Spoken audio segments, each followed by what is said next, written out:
একটি শান্ত গ্রামীণ পরিবেশ, সবুজ ঘাসে ঢাকা উঠোন। সেখানে একটি মাঝারি আকারের বাদামি রঙের কুকুর টমি ও একটি ছোট কালো সাদা বেড়াল মিনি একসঙ্গে খেলছে। সূর্যাস্তের সময় আকাশে কমলা ও বেগুনি আভা।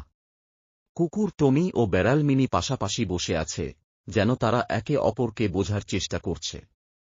রাতের দৃশ্য, অন্ধকারে একটি কাঠের বাড়ি, জানালার পাশে এক চোর দাঁড়িয়ে আছে। সে কালো পোশাক পরা, মুখ ঢাকা, হাতে একটি ব্যাগ। তার চোখ তীক্ষ্ণ, যেন সে চুপি চুপি কিছু করার চেষ্টা করছে। জানালার পাশে একটি বেড়াল মিনি বসে আছে, তার চোখ দুটি জ্বলজ্বল করছে, যেন সে চোরকে দেখে ফেলেছে।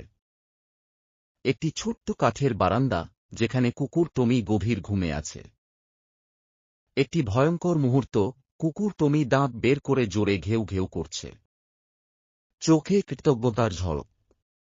ছোট ছেলেমেয়েরা দৌড়ে এসে কুকুর আর বেড়ালকে জড়িয়ে ধরছে। চারপাশে গ্রাম্য পরিবেশ, পেছনে